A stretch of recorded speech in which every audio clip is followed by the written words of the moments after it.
When you enter the second room on the left, on a wall constructed from air conditioners, you will see printouts from various weather apps.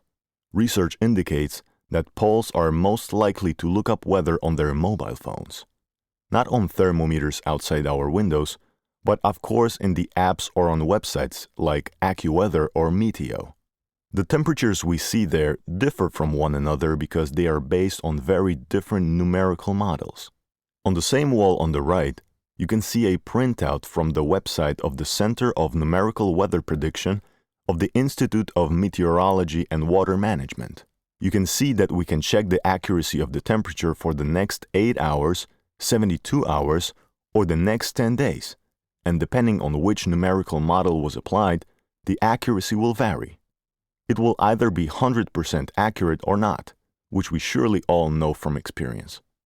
However, the beginning of this kind of systematization of knowledge date back to the mid-17th century.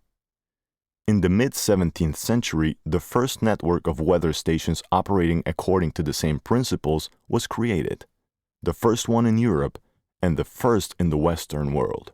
It was the so-called Florentine network, as it was created on the initiative of the Medici. Therefore, 7 out of 11 participating cities were Italian, but it also included Paris, Osnabrück, Innsbruck, and Warsaw. Warsaw was one of the 11 cities which belonged to the network operating according to unified principles. The network operated only for a very short time, but it gave rise to the so-called instrumental measurements of air, meaning they were not based on our sensations or what we can see with our eyes or feel with our bodies, but on measurement made at particular time, 3 times a day, at a specific altitude, with a dry and wet bulb thermometer exposed both to the north and to the south. So, these rules for taking measurements were determined in advance and are still determined by the World Meteorological Organization. When you turn around, you will see a photo from one of the meteorological congresses held in Warsaw in 1935 in the Staszic Palace. It was the 8th Congress of Heads of Meteorological Organizations and one of the 4 held in the interwar period. And here, once again, we see that Warsaw had quite a significant role in this area. On the left from the photo, you will find printouts from the 4 events in the history of Warsaw we selected, and you can see the so-called registers of meteorological observations. We selected dates particularly important for the history of Warsaw. The first one is the year 1791. It is a reproduction of pages from the Journal of Weather Observations of the astronomer Royal Father Jowin Bystrzycki, and if you take a closer look, you can see what was the temperature in Warsaw on the day the Constitution of 3rd May was signed. The following page is from 1920. We display it because on the right you can see a small postcard from our collection. It is a postcard sent precisely in July 1920, in which we read that the sender must leave Warsaw due to terrible heat. Indeed, it was hot on that day in Warsaw. The temperature reached 31 degrees. It is still considered extremely hot today, but nowadays we have many more days like that than back in 1920.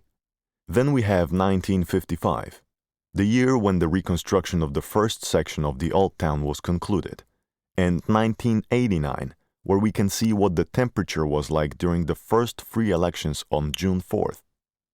Now turn around, please.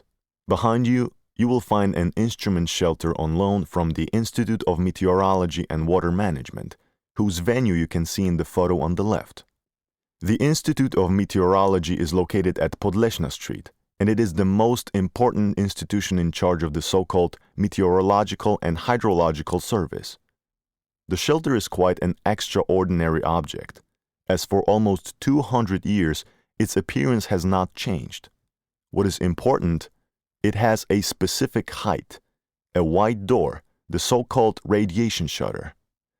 The most important thing in the instrument shelter is to provide as neutral weather conditions as possible for the instruments within, so that the measurements we read on the thermometers are as undisturbed as possible. The shelter contains a dry bulb thermometer, a wet bulb thermometer, as well as thermometers showing the highest and the lowest temperature on a given day.